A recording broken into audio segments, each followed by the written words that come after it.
Hi, this is Jim Critchlow.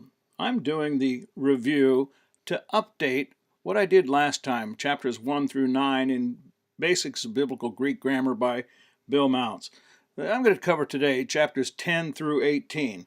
So I'm going to begin and show you where I've placed my tabs on the grammar. The first tab is at 10.10 and 10.11. This is when we're in the third declension, and you're going to see sarx, onoma, and tis at the top of the page. Each one of these third declension terms are important. You just need to be able to recognize them. On page 83, 10.14, the master case ending chart, particularly right here in the third declension. All of these are for recognition. You already know the first and second declension. Now we're going to add this to your memory.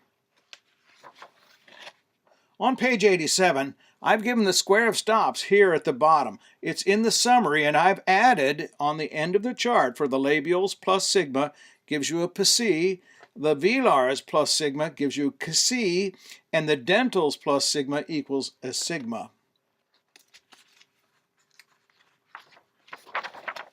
The forms of the third declension in 11.11 and 11.12. Now in 11.11 you've got charis, phos, elpis, and sarx.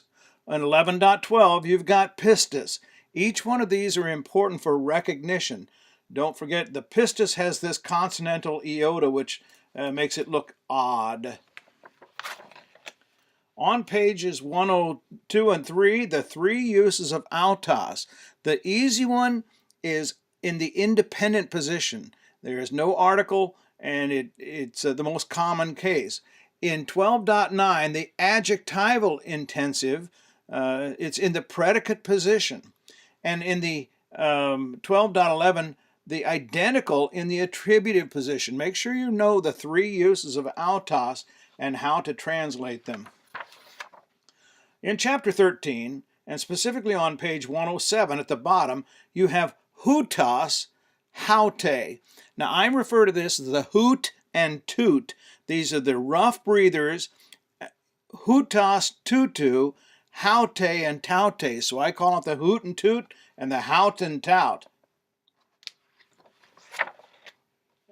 On page 115, we have has, he, ha, the forms of the relative pronoun. Each one of these look like the definite article, but they open up a relative clause which has its own main subject and verb, not to be confused with the main subject and verb of the sentence.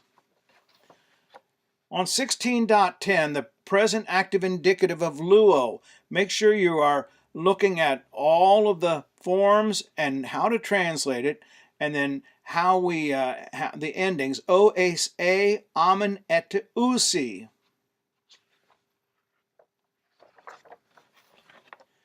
In chapter number 17, the contract verbs, and they're listed here in 17.6 for agapao and poieo and plerao. These three contracts in the alpha, epsilon, and omicron categories the connecting vowel will contract and leave a residual circumflex behind.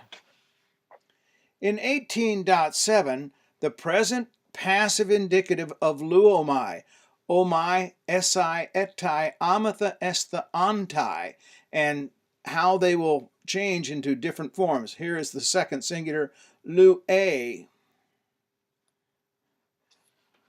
Lastly, in this chapter, the deponent verbs, particularly down here in 18, 14, 15, 16, and particularly pay attention to the verb erchomai.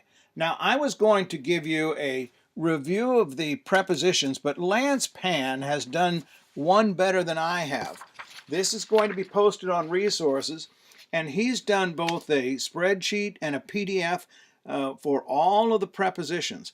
That's posted there. I think what he's done is much better than anything I could have done. Now, if you have any questions, give me a text at 603-978-8991. And until then, may the Lord bless you in your study of Greek. Farewell.